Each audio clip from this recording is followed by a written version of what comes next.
Good. All right. So I just want to thank everyone for being here tonight. Thanks to Young Americans for Liberty for co-sponsoring. Thanks to Spell for co-sponsoring, and special thanks to Katie Blandon for helping to set it all up. And I put a lot of effort on her part too. So really, thanks to all of you guys for being here. The literature up here in the front is free.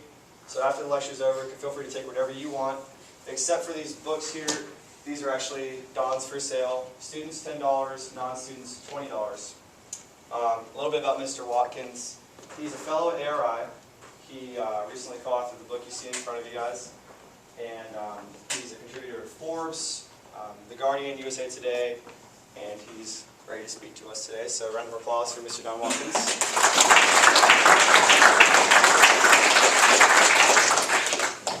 All right, so thanks for coming, and let's get started. So first of all, let's just take a poll. This is obviously a day filled with polls, so what's one more between friends? How many people here really are excited to grow the size of government and expand its role in your lives and the economy? Do not be shy. Awesome. And I'm sure a lot of questions will rise, and feel free to ask in the Q&A. We'll try to get there as quickly as possible. How many people actually think the government's doing too much in the economy, too much in their lives? Get out. We have, within the margin of error, somewhere in between. How many people think actually everything right now is perfect, don't change a thing, the economy's wonderful, I'm totally happy? Good, because I was going to have to ask you to leave. Because the fact is, the status quo is unsustainable. The status quo is going to change. And there's really one number you've got to keep in mind, and that's 100 trillion. $100 trillion in unfunded liabilities. That's commitments the government has under really just 3 programs, Social Security, Medicaid, and Medicare. It has no clue how it's going to pay for. Now, just to give you a scale of why that is such a problem, this is a scale figure of a guy standing next to $1 billion. Those are $100 bills. That's 1 trillion. Stack up 100 of those. That's a problem you can't tax your way out of. You can't grow your way out of. Something is going to have to change. It's going to affect you. In fact, it's already affecting you. How many people here want to one day get a job or currently are students?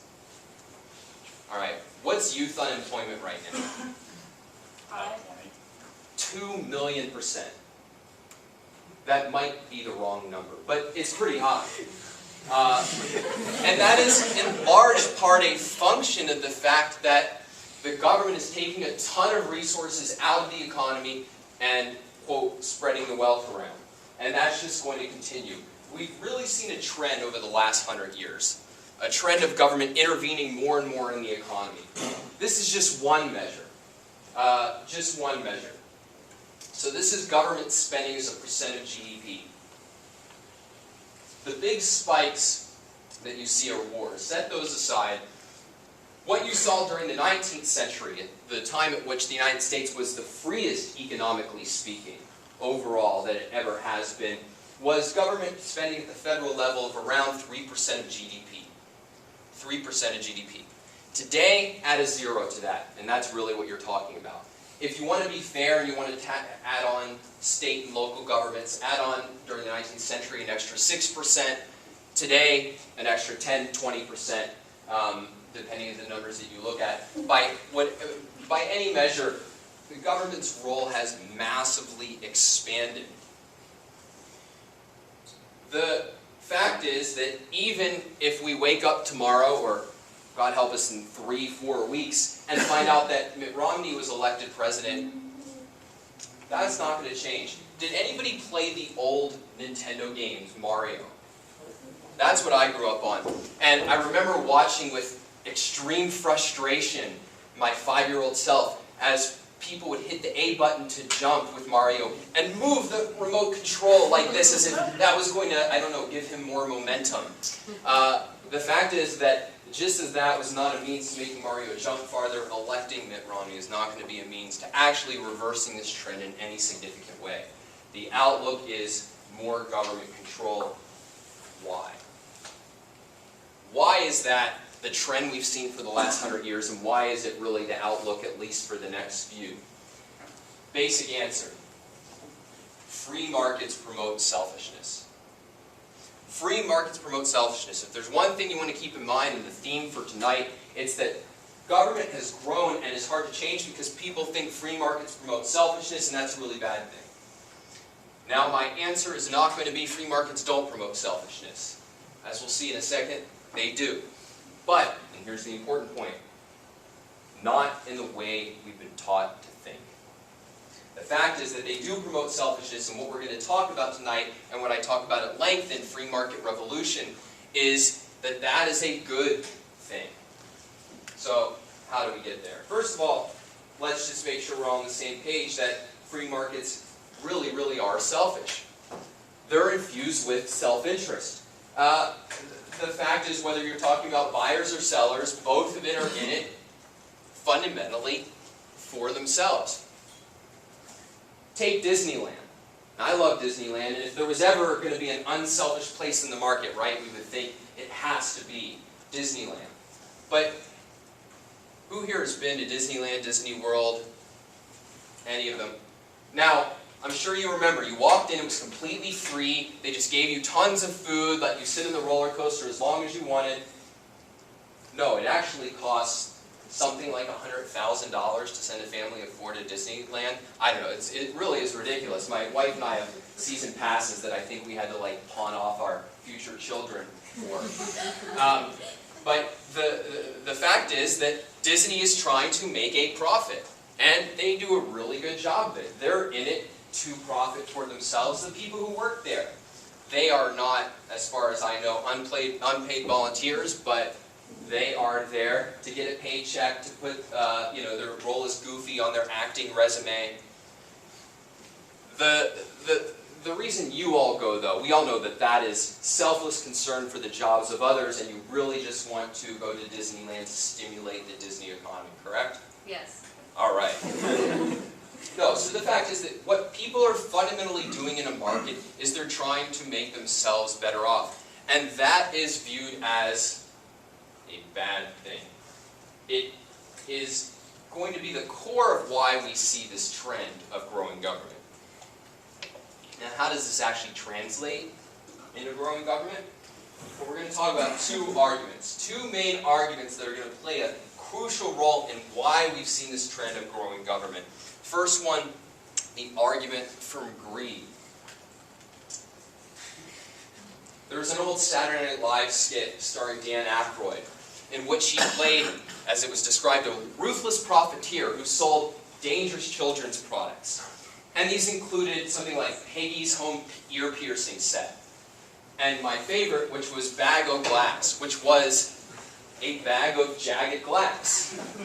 Now, lest you think he was unfeeling and didn't care about children, he stressed. There was a warning that said, "Hey kid, be careful, broken glass." But this is our image of businessmen, more or less, right? I mean, businessmen they don't give a damn about anybody else. They're out for themselves. They're, in a word, greedy. They're greedy. And that is something that we have to fear. They've done studies where they go on TV and they track over the course of a year who's committing the crimes and murders on TV. Now, who do you think is the leading, what industry or what group of people do you think commits more murders on TV than any other? No, it's definitely businessmen. Definitely, by far, businessmen. Now, in real life, do businessmen commit most murders? No, in fact, they commit very few.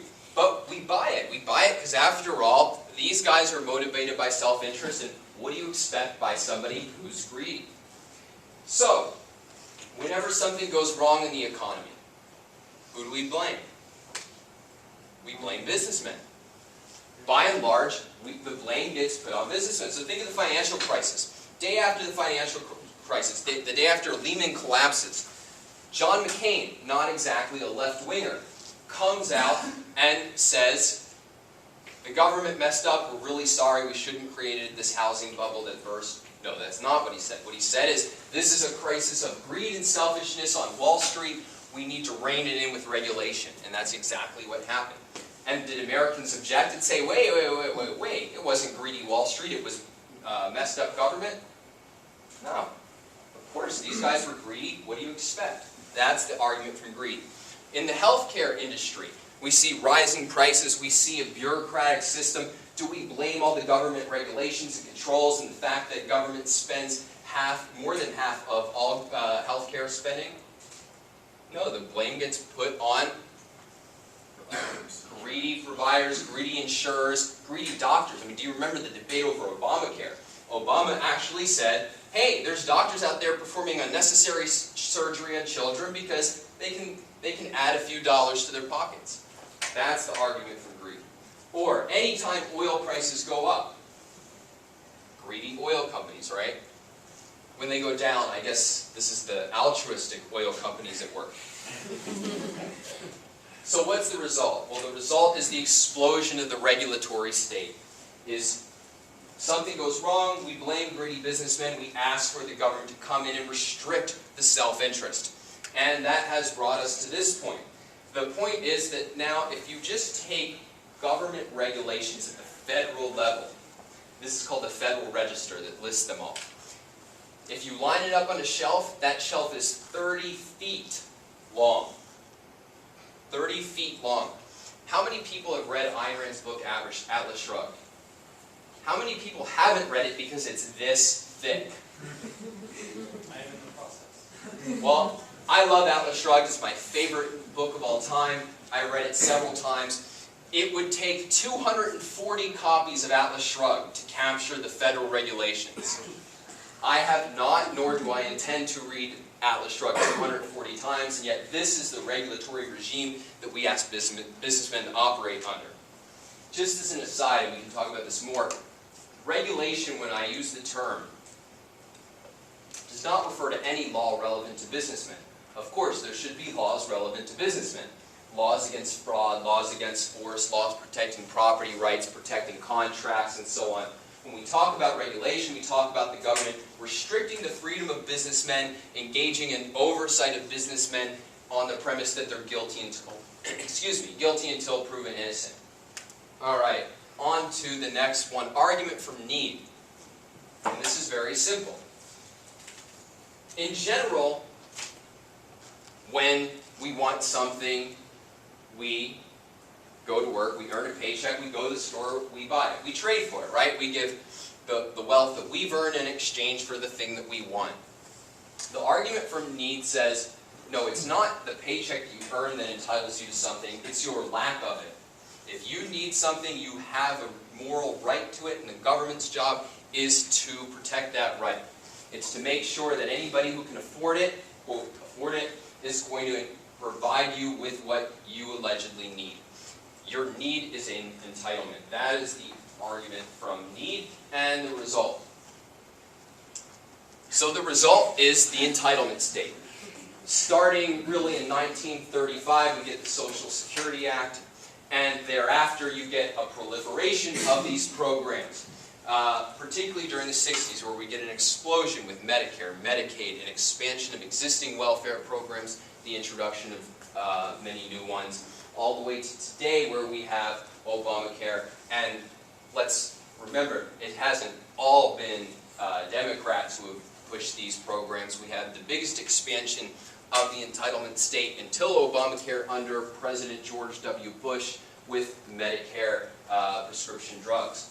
This is a trend that we've seen, and the way that it comes about is somebody comes along and says, hey, this person has a need, and then if you say, well, you should go fulfill it, or people should help voluntarily, they say, no, that's immoral, that's cruel, that's mean-spirited, your job is to serve that need. And if you want to keep your own money, well, that's greed. The result, each of us pays, the average American family rather, pays each year $29,000 to support the entitlement state. $29,000. Now, pause on that for a second. $29,000. What does that mean in the life of an individual? Well, for one thing, it can mean the difference between being able to live in a low-crime neighborhood versus having to live in a high-crime neighborhood. Between being able to send your child to college versus making him take on unbelievable amounts of college debt. between being able to leave a job you hate and follow the job of your dreams. This is what is taken from Americans each year to fund the entitlement state. So, because the argument for need taps into morality, the result is that these programs have become a third rail, which is if you really are in a hurry to end your political career, start talking about how you want to alter Social Security, Medicare, Medicaid, public education, the list goes on. Paul Ryan, you may have heard of him. He has been demonized as somebody who's hating the poor, doesn't care about them at all, because he wants to address the entitlement programs. Now, how much do you think, by what percent do you think that, for instance, Paul Ryan's plans would cut Social Security? 5%? 10%?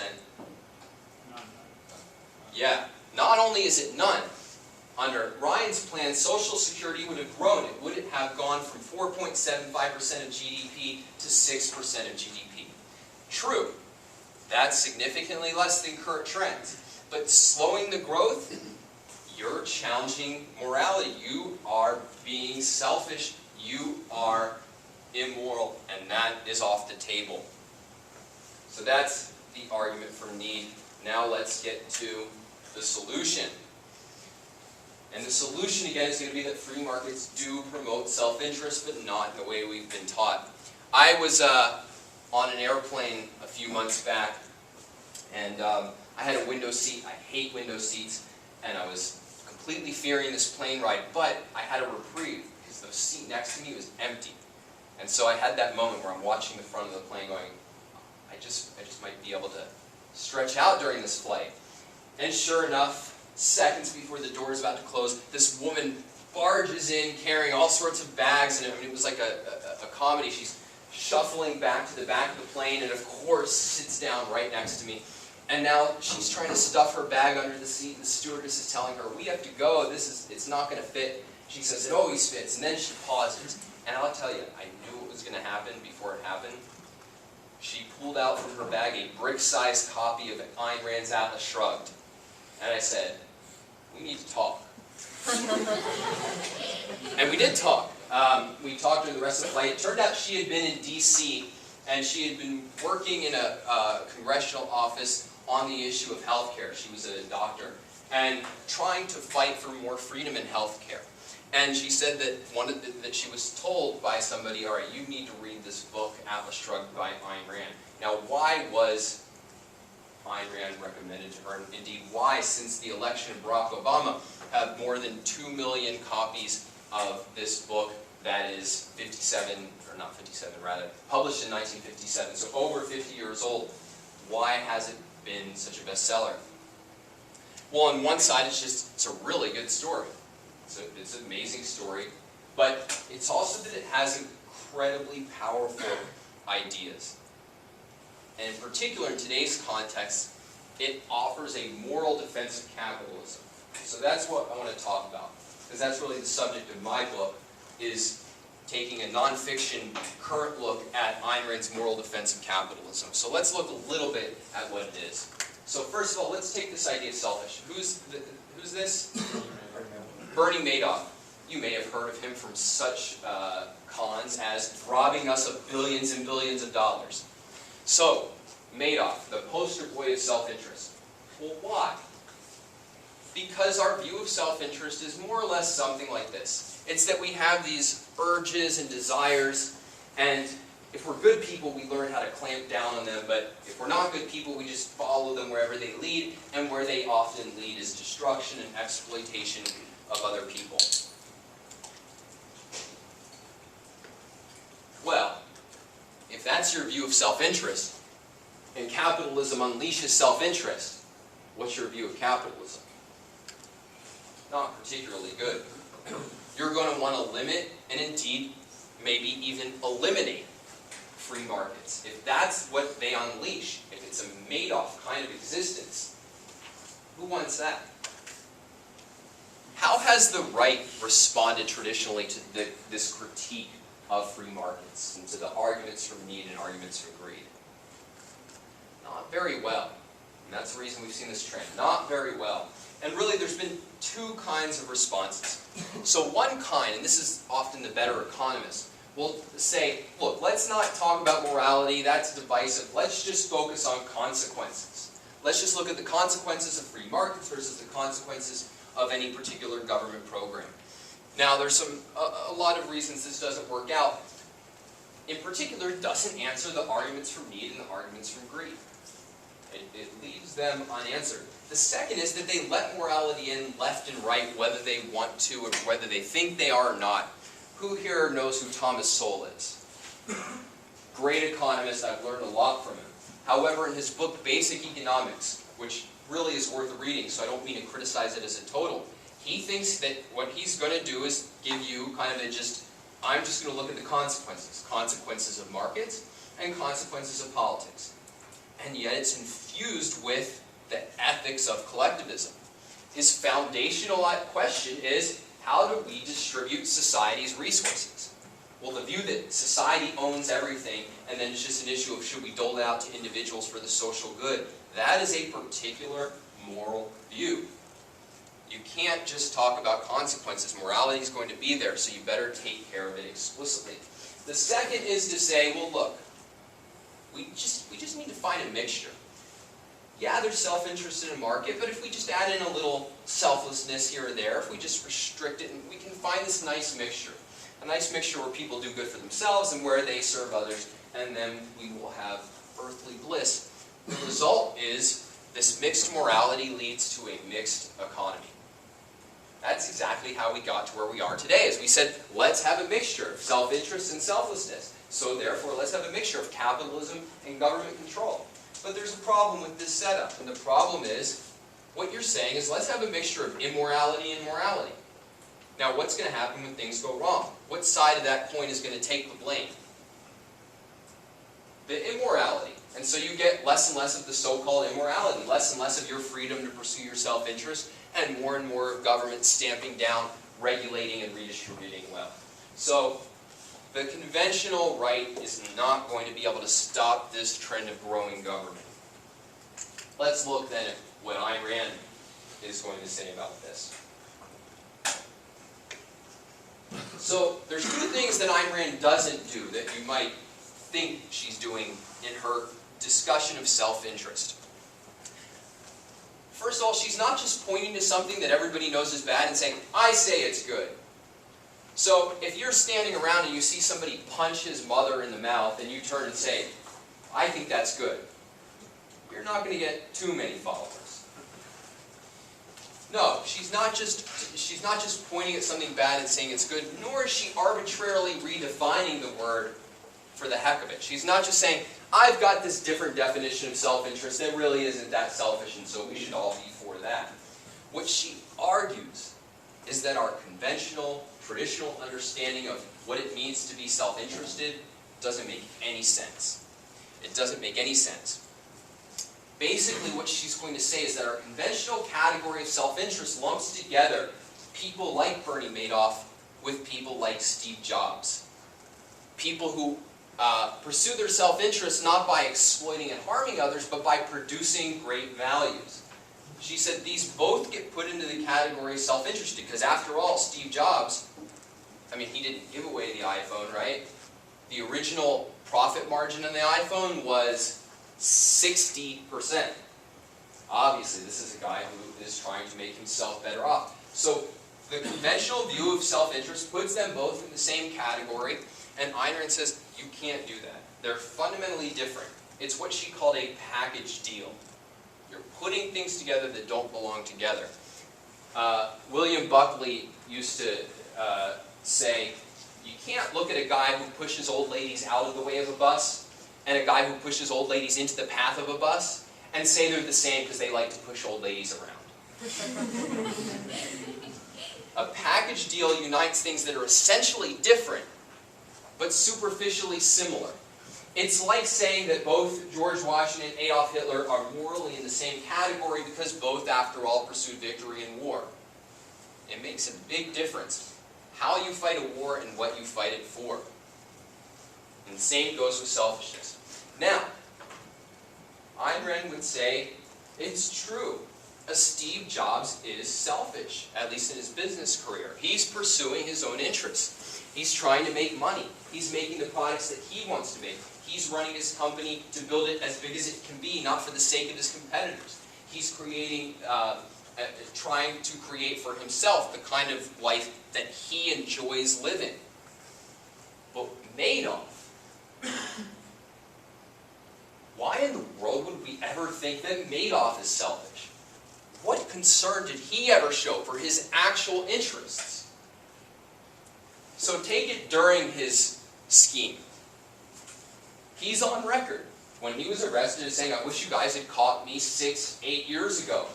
Because he had to go around living a lie, looking into the eyes of everybody he dealt with, including friends and family, and completely misleading them. And as anybody who's ever told any lie knows, it's not a pleasant experience. And to live with that kind of pressure over a decade, or however long, we don't know exactly how long this scheme went on, is not something that is beneficial to an individual. Ultimately, of course, he is caught, as every Ponzi scheme ultimately unravels. And then, what does life look like? Well, he and his wife try to commit suicide. Not exactly the most self-interested, happy person you would think. What about after that? What about today? Here's a person who lives surrounded by criminal slime, away from his family. Heck, one of his family members killed himself, his son, because of Madoff. Not a particularly selfish life. So how should we think about selfishness? Well, Ayn Rand says that the real distinction is going to be between people who pursue their self-interest, who think about what's actually good for themselves, and then take that kind of long-range oriented action to achieve their genuine well-being. That's one category. And then in the other category is people who are self-destructive. And that can include people like Mother Teresa, who, as a moral principle, put others above self, and thereby undermines her well-being, and people who just don't think, who go by their emotions and lead completely blindly self-destructive lives. That it's self-interest, rationally understood, versus self-destruction. So, what does a selfish life look like according to Ayn Rand? There's a lot to say about this. If you read Atlas, you have a good sense of it. We talk about it in the book. I'm just going to give you kind of some basic elements of it so you can get a sense of what she argues is a genuinely selfish life. So first of all, it's a life where you're thinking about what is in my long-term best interest. I often say to people that actually, Yaron and I, my co-author of this book, our next book is going to be called Yaron and Don's Hedonist Guide to Health. And what it's going to say is, look, if you want to be healthy, we have some very simple guidelines. Do whatever you feel like, eat whatever you feel like, drink whatever you feel like, smoke whatever you feel like, and don't ever exercise. Would it be so? We know, though, health is, there's certain things that are objectively good for your health, and certain things that are objectively bad for your health. It can be hard to tell which are which sometimes. You need science to investigate. But that it is a factual question. And what Ayn Rand argues is it's the same thing for your overall well-being and happiness as a person. That you need to discover what actually will be to your interest and make you happy. And the core science that's going to give you guidance here is philosophy, and specifically the branch of philosophy of ethics. Now there's three basic principles, three core principles that a person, Ayn Rand argues, has to adhere to if he really wants to achieve a happy, selfish life. The first is rationality. And basically that means a person who wants to achieve his interests goes by facts, not feelings. Ayn Rand is not anti-emotion. And this is a person who says the whole point in life is to be happy. She's pro-emotion. She wants you to experience and enjoy your emotions. But she says that to guide your life, you have to go by reason, by identifying the facts. You can think about it this way. If you're trying to get through a dark room, you're going to bump in potentially to a bunch of obstacles. You have to feel your way around. I mean, you know, there could be booby traps, who knows, right? Not the easiest thing in the world. What you want is a flashlight. You want a light that's going to show you, oh, this is how I get around the room, and it becomes a lot easier. Well, the flashlight of life is reason, is the mind, and Ayn Rand says, use it. If you're selfish, you're being rational. If you're being rational, you're being selfish. That is the essence of genuine self-interest. In terms of the basic activity that life is going to consist of, it's finding a productive career that you're passionate about and making that the central focus of your life.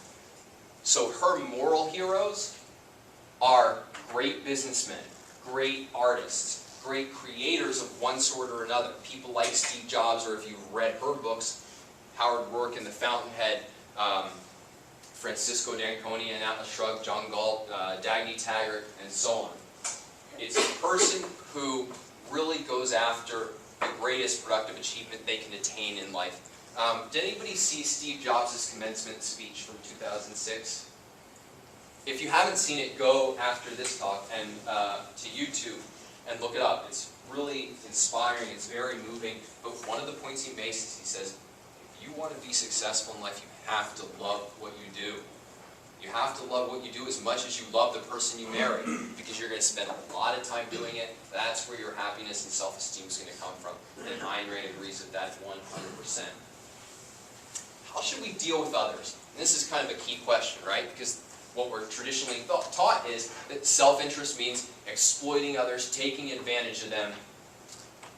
How does Ayn Rand think we should deal with other people?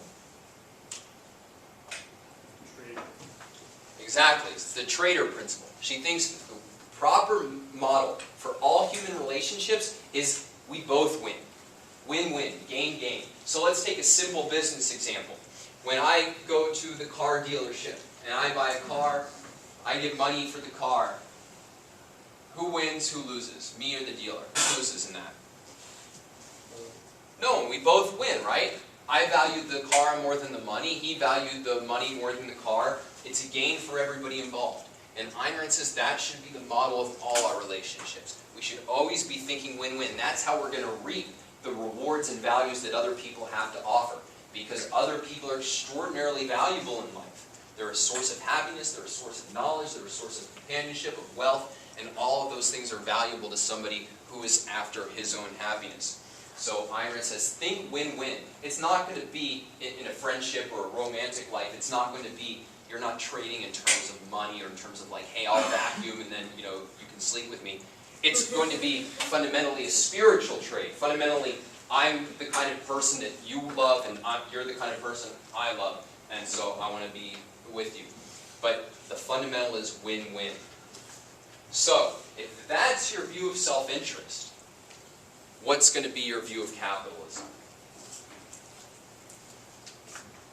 Well, it's going to be that capitalism is moral because capitalism, free markets, are what protect your ability to rationally pursue your interests. In a free market, well, what is a free market? What is it free from? Well, Ayn Rand's answer is that it's free from other people coercing you. In a free market, you can, for instance, start the business that you want. If you earn wealth, you get to keep it. The government's role is to protect your freedom, but otherwise leave you unmolested. And that is the situation where you can be rational, productive, and deal with others through win-win, or go your own way. That system, therefore, Ayn Rand argues, is a moral system. It's moral because it protects rational self-interest. So how then does Ayn Rand answer the arguments that we've seen are leading to the opposite of free markets? Well, let's take the argument from greed. Well, the basic answer she gives is that the profit motive, self-interest in economic context, does not lead to fraud and exploitation. It leads to value creation, to production and win-win trade. The argument from need, how does she address that? Well, first of all, let's get clear on what exactly entitlement programs are. So, entitlements are the government basically guarantees you a need, right? It says you have the need, we'll provide whether it's money or in-kind service. But the government doesn't have any money. Where does it get its money? So it separates people into parasites and hosts, but it can't guarantee that there will be hosts. Yeah, let's keep it more simple, right? Does Barney Frank come to your house once a year, hat in hand, and ask for donations to fund your Social Security program? but that sounds Not fun. anymore. Yeah. Yeah, so, no, but it's taken from you by taxes. And these taxes are not voluntary, these taxes are taken from you, and if you don't pay them, well, you'll find out exactly how voluntary they really are, or rather involuntary. So the basic answer Ayn Rand gives to the argument from need is that this is taking wealth that you've earned, and the key point is earn. And her view is that because your life belongs to you, because your time belongs to you, that if you exercise effort to create wealth, that belongs to you too. You have a right to the wealth that you earn in a free market, and nobody has a right to it just on the basis of his need, which means his failure to create wealth. You might help certain people, you might be charitable, but that is all a side issue. The core issue is your freedom means your freedom to do with your wealth what you choose, what you think will make the most of your own life.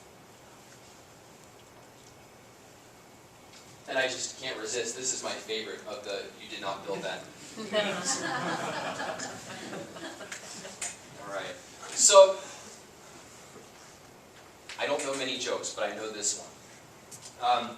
A guy gets sent to prison, and the first day he heads out to the prison yard, and all the prisoners are gathered around, and a guy gets up and he says, 12. And the whole yard starts cracking up, laughing. What's going on here? Next guy gets up and he says, 17. And everybody starts laughing again. He turns to the guy next to him and he says, what's going on? He says, well, you have to understand, we have one joke book here. And we've all memorized all the jokes. So now at the same time, we just get up and we say the number of the joke. So the guy wants to fit in. And so that night, he checks the joke book out of the library, and he takes it into his cell, and he stays up all night, and he reads it, and he studies it, wants to make a good impression. So the next day, he goes down there and prepares himself and says, 44. Dead silence. So he walks down the stage, and he goes back to the guy, and he says, I don't know what happened. He goes, you don't understand. It's not the joke, it's how you tell it. Well, it's not being right about politics that's enough. It's not knowing that free markets are good. We have to be able to defend them effectively. And that is what Ayn Rand injects into the mix, is that she has a more than half-century track record of getting people passionately excited about free markets. How? Well, the key issue to understand is moral idealism. The thing that free markets have never had was moral idealism on the side.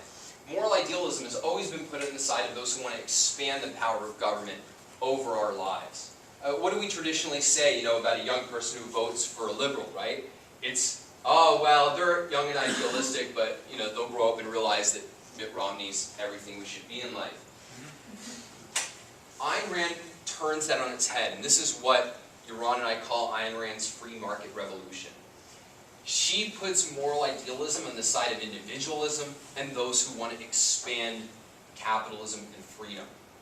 And that is a powerful element to add to the mixture. And if you do add it to the mixture, then you can wage a self-confident defense of free markets to recognize that any restriction on them, any interference with them, is not just economically destructive, but morally wrong. So thank you, and I will take your questions.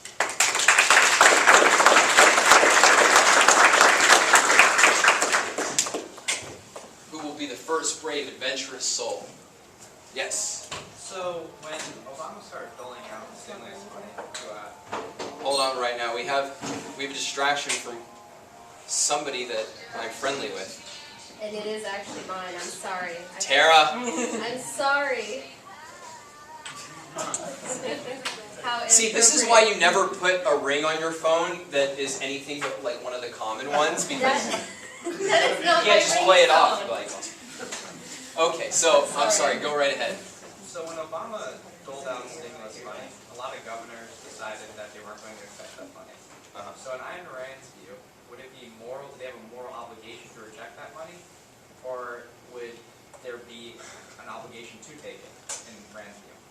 So there's a famous story about Napoleon where some general asks him about, hey, I'm in this really lousy situation. What would you do? You're such a great general. And he goes, well, I'm a great general, which means I wouldn't get into that situation. So Ayn Rand's basic point is that you shouldn't have a stimulus package. You shouldn't have the government doling out stimulus packages. Now, so that is the key thing. The key thing is to identifying what is the proper role of government and what is actually right and effective economically. So the first concern should be, why in the heck are you giving out money? Other people's money. I mean, think about the logic behind the stimulus program. It's the idea, what was the analogy that somebody gave? I mean, it was basically like, hey, you know what, we can stop drowning by moving the water from one side of the room to the next side of the room. That government spending has to come from somewhere, so it's sucked out of the hands of businessmen and entrepreneurs and poured into the hand of people who have good ties with Washington, to cronies in fact. So I think that has to be the fundamental, and that's the core of what she's going to argue. But if you can ask, what does an individual do if he happens to be a governor and he's in this situation? I don't know, I haven't thought about it. I mean, you know, you can make an argument that, all right, I'm taking a principled stand, but it's not really a principled stand because some of that money came from the people in your state. It was taxed by them, and there's no reason why you can make an argument that they shouldn't be martyred for this, so that the other states can cash in on it. I don't have a developed view, but basically that's one of the problems with a mixed economy, is you have a whole bunch of injustices, and what you want is to get rid of the injustices, not to figure out, hey, how can I wiggle my way through all these injustices. Yes? So a lot of these ideas, when Ayn Rand put them forward, were 50 some odd years ago. A lot has changed since then. Worldwide, on a global scale. In your book, you address a trend of global free markets versus just within the U.S. We're focused primarily. So, did everybody hear the question? I'll try to repeat these, but remind me if I don't. I mean, basically, the question is: things have changed a lot. The economy's gotten more global. Do we address this in the book? We're focused primarily in the United States, but we definitely have things to say about the global situation.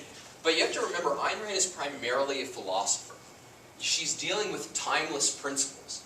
And just as you can read Aristotle today, or Plato, or Kant, and the issues that they're talking about are just as relevant today as they were when they were first discussed, so Ayn Rand is discussing fundamental issues that are true of human life, no matter what time frame, no matter the details. In terms of politics, the human beings have a need by nature for freedom. And that's true whether or not other countries have increased or decreased their economic freedom. That said, you definitely want to know, well, how do these principles apply? Because the application can change depending on the changing context of the world. And so, yeah, we do try to address some of the changed context in the book. I mean, that's one of the reasons we wrote the book. Ayn Rand has a really good nonfiction work herself on these issues, capitalism, the unknown ideal. But we wanted something that was going to address the financial crisis, the healthcare crisis, the entitlement crisis, the regulatory problems that are unique to today, and on and on and on. Things that we have to be able to answer today that maybe weren't as big on the table 30, 40, 50 years ago. I'll try to get the other side of the room now. Yes? I wanted to ask, do you agree with the chairman of the Federal Reserve, Ben Bernanke? He said that, we have to, he studied the Great Depression, and he was like, it was just totally the government's fault. We didn't do enough, and we have to stop it immediately. We have to do something to act. Do you think the world is different today, or do you think he's still right today? Like, do you think it's still the same? So the question is about the head of the Federal Reserve, Ben Bernanke in particular, his views in the Great Depression and how they apply to today. There's a lot of elements. I'll say a couple things about that. So first of all, the analysis of the Great Depression is a little funny, because in a certain way he's right. It was the Federal Reserve that was responsible in large part for the Great Depression, in my judgment.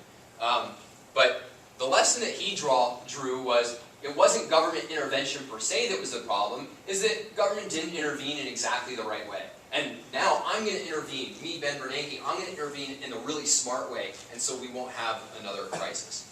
And in particular, the lessons that he drew was that, because the Great Depression was really intensified by what's called the deflationary credit contraction. complex, but basically what it means is there is a collapse in the money supply. And if the government had at that point, if the Federal Reserve hadn't allowed the money supply to collapse, there wouldn't have been the reign of bank failures. Things would not have gotten as bad as they were. And indeed, if you look at better economists, people like Hayek, they've pointed out that that was, at that time, the government should not have allowed credit to contract the way it did. So from that limited view, Bernanke is right. But today, what is the situation? There's an argument over, is the biggest threat a deflationary credit contraction, or is inflation a threat? And there's a million other questions that go into it. And I think there, Bernanke arguably is really wrong about a lot of things. But the most important thing he's wrong about is that there should be a Federal Reserve making these decisions.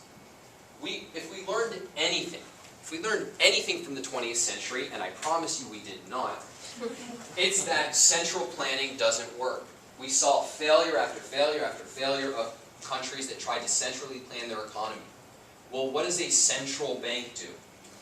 It centrally plans one of the cornerstones of an economy, and that is the monetary and banking system. It controls the money supply, it controls directly and indirectly various interest rates in the economy, and that has the same effect that it does when you try to centrally plan the production of shoes. It messes it up. And we have a whole chapter in the book where we argue that actually what was fundamentally responsible for our recent financial crisis was precisely the Federal Reserve intervening and distorting interest rates, preventing there from being a market interest rate that ultimately unleashed a bubble and collapsed. So there's a lot to it, but I'd say bottom line is, if it comes out of Ben Bernanke's mouth, you have a 95% chance that it's wrong, 3% chance it just doesn't make any sense, and 2% chance that he just happened to get, it's the broken clock is right twice a day syndrome. I mean, this is a guy who, as the world is the economy's collapsing down around him, he was like that guy in Iraq who, the bombs are going off behind him, the Americans are saying, there's no problem, the Americans are not going to get us. That's in effect what Bernanke was doing as the whole economy was collapsing, saying, I don't think there's a housing problem. It'll be fine.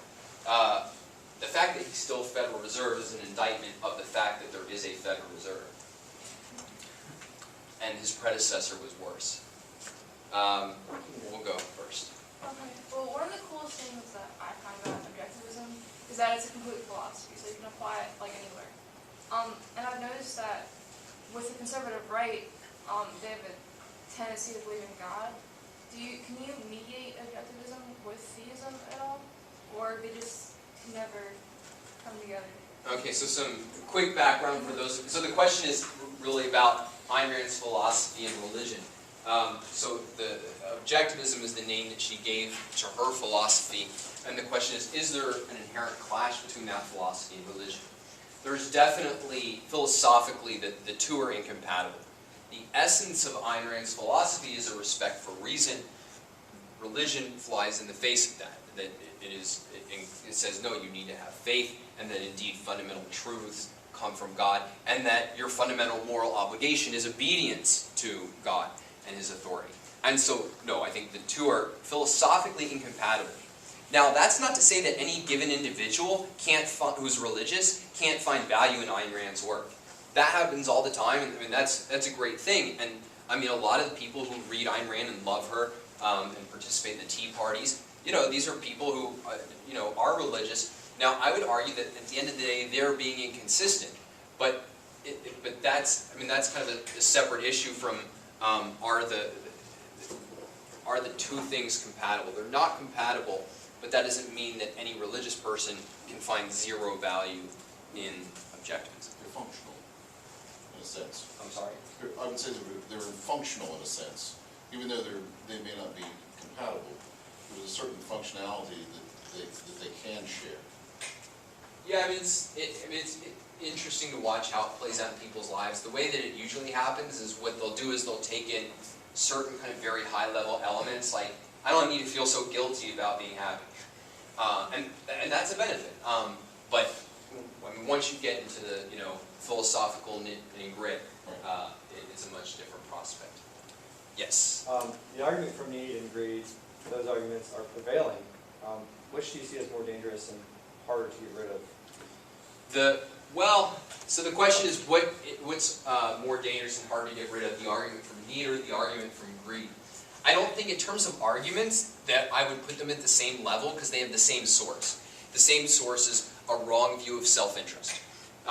But in terms of their consequences, I think the regulatory state is much more damaging than the entitlement state. Even in the context of the entitlement state is going to cause real problems with the unfunded liability situation I mentioned. And the basic point is this, that at the heart of being able to live is the ability to act long range, to plan your life, to make choices with foresight. And what regulation does is regulation is fundamentally non-objective. And one aspect of its non-objectivity is that in many cases you have no clue what you're allowed to do and what you're not allowed to do, and so it's paralyzing. I'll give you one example. If you're a banker, there's two major laws that have come into existence in the last decade that, I guess 11 years, in the last 11 years that affect you. And that is the Privacy Act and the Patriot Act. And there's some complexity to it, but the major point is this. Under the Privacy Act, you must respect and protect the privacy of your clients. Under the Patriot Act, you better damn well not. And it really is, they have no clue how to obey them. You can't obey both. You don't know what is allowed and what isn't allowed. And so it really destroys your ability to plan your life, to plan your business. And when you deal with a complex business, that is massively destructive. And so I think that's the regulatory state for that reason is a bigger threat. It's one of the reasons, by the way, you can sometimes find people who will compare the United States to, say, a Scandinavian country that has a bigger welfare state. And they'll say, well, by some measure, the Scandinavians are economically better off or only better, worse off a little bit. Now, there's a lot of problems with those kinds of comparisons, and we can go into them if you want, but the one major one is that our regulatory system is often worse than Europe's and Scandinavia in many ways. Just one reason why is that one of the good things about America is that we have some of its left, a federalist system where there's dispersed power between the states, local government, and the federal government. However, in a mixed economy, that leads to one very bad consequence, which is now you have to serve several masters instead of one. And so you'll get all sorts of inconsistencies and unclarities, which these countries don't really have to contend with in the same way. So yeah, I would say regulation is worse. And that's why I would say that the first thing you should do to repair the economy today is start decontrolling. Tax cuts, no. Spending cuts, yes, but primarily through getting rid of controls on business. Yes? Leaving aside how debt is accumulated, what would be the most objectivist way to pay it down? To pay it down? So the primary way to pay it down would be to slash spending. The debt, that's the existing debt. Oh, the existing debt? Well, so there's different approaches. I mean, it's basically the way that you want to do it is the way that's going to be least disruptive to the economy and that respects the rights of all the people involved to the extent possible. I haven't studied the matter closely, so I wouldn't want to come out swinging for any particular one, particular approach.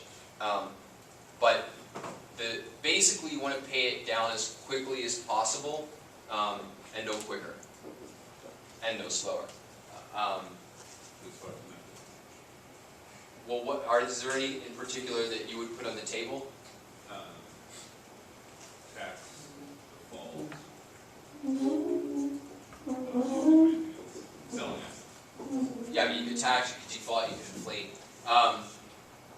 Well, yeah, you mentioned selling assets. Definitely that would be one. It's not clear how much you would get, but for instance, most of the land west of the Mississippi belongs to the government, and that should all be private. So you could sell that off. I also think that one of the core things that we should be doing in this country is privatizing education.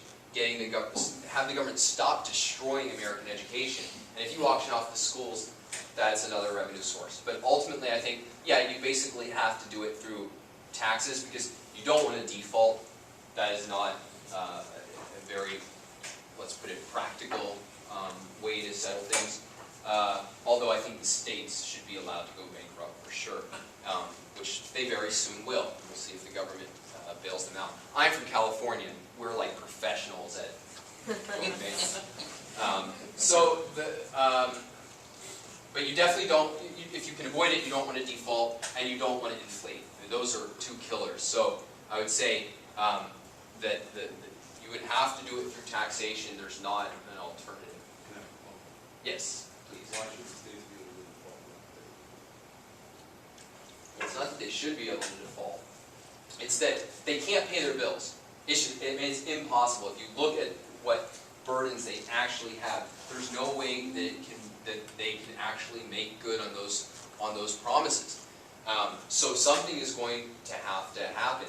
And the fact is that just as businesses can go bankrupt, and there's no sacredness for saying, oh, well, hey, we have bondholders. Well, that's too bad. I mean, the fact is that we should get rid of this idea that it's risk-free to own government debt, which really means it's risk-free to be able to bilk future taxpayers out of their money. So it won't be a pretty sight, but on the other hand, I think there's really not an alternative. I don't think bailing them out is a good idea, because it basically says, we're not serious, spend whatever you want, and basically we'll keep going until the whole economy collapses. But off the table competitive.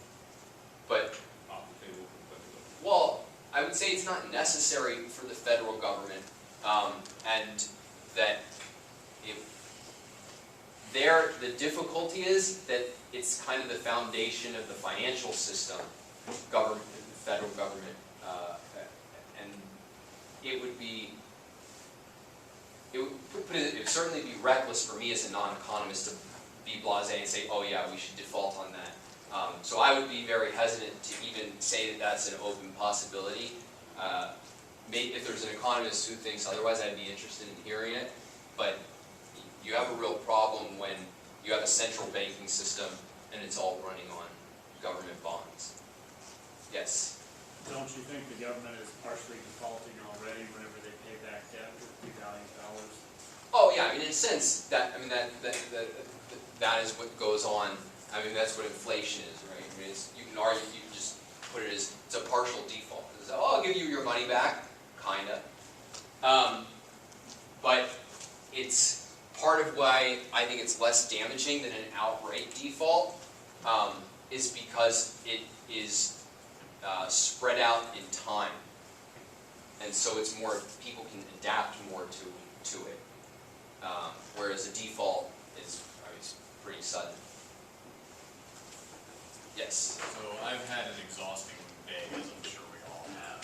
And What? What's going on today? a lot of people are saying a lot of unintelligent things. But I hope present company excluded. yes, of course. Actually, I was really, really impressed. Okay. I wasn't fishing for that. What I've noticed lately more than ever is how false ideas can be incredibly, incredibly resilient against facts and information. And you can draw examples from a wide range, from the highly specific, like somebody will say, Obama's anti-war. Well, he invaded 4 countries and extended the occupation. Yeah, but in general, he's still anti-war. All the way to, sort of core philosophical ideas. Something like even the minimum wage is a great example. You can explain the Trader principle and explain why an employer employing someone is obviously beneficial. The minimum wage has been around, continues to be around. No economist thinks the minimum wage works. Anyone who understands the principle understands why it doesn't work. But the idea is still generally held by the population that it's good in the face of overwhelming evidence that it's not. What do you think is the origin of resilient bad ideas, and how do we penetrate that blockade? That's a good question. It's a really good question. In part, that's what our book addresses, because what we argue is that philosophic ideas are really the most resilient, if you want to use that word. They affect the most of our other beliefs, even if we're not aware of them. Our basic views about good and evil and about human nature, they shape all our other beliefs, and the fact that they're fundamental means that they're very deeply ingrained, so they're very hard to change. And one of the things that makes it particularly hard to change people's basic ideas is that they have a tendency to be self-confirming. So let me just give it, in philosophy, there's an issue of do we have free will or not? Well, if you don't think that human beings have free will, you're not going to be particularly, you're not going to feel in control of your life, you're not going to be particularly ambitious, you're going to basically just be a little passive and go with the flow, and guess what? A person like that, what happens in life to them is a matter of accident. The direction of their life isn't in their control. And so what they'll start to feel is that life, their experience is confirming their philosophic view. And so over the course of a lifetime, it becomes very ingrained. And that's true across the board of philosophic ideas, is that the consequences of even wrong ideas tend to, if you don't really think them through, confirm where you're starting from. And so that is at the foundation. That's one of the core reasons why these things are so hard to change. The other is that thinking isn't automatic. People don't automatically turn on their minds. And there is such a phenomenon as people don't want to hear it. They don't want to face that they could be wrong about something, or that ideas that they might find threatening might in fact be true. Now, you can't do a lot about that. The one thing you can do, though, and this is always my default, if I haven't convinced somebody, my failure. I haven't made the argument clear enough. I haven't made it well enough. Maybe I'm even wrong if it's something that I can't answer their arguments. So I think our default should generally be that if we haven't convinced somebody, it's not, oh, he's afraid to look at the facts. It's that we need to be better at making the case. So for instance, something like the minimum wage, which is a great example. I think, yeah, economists have done an incredible job at making a case, but one of the reasons why it won't stick with people is because it's rubbing up against those other moral views about, well, shouldn't we take care of people who aren't earning a lot? And so that's why we need, in addition to those economic arguments, we need powerful philosophic arguments that change their way of evaluating that situation and instead see, what if corruption? Here's an individual who's willing to work at a given wage. Here's an individual willing to pay that wage, and I'm coming along saying, no, you can't do that, even though you two would voluntarily agree to it. Where did I ever get a right to sit down at that table? So that, by changing the philosophic perspective, you can in effect make it possible for those economic arguments to stick. But the bottom line is it's really, really hard to change people's ideas. The other bottom line, though, is it can be done. The fact is that, we sometimes can have a defeatist attitude, but let's remember that, this country was created, if you look at long range, coming out of the Middle Ages. That is a much harder transition than, hey, we have a mixture of the Enlightenment and its freedom and a bunch of government controls. How do we be more consistent with the good part? That's a much better position to be in. Still really hard, but I would take that over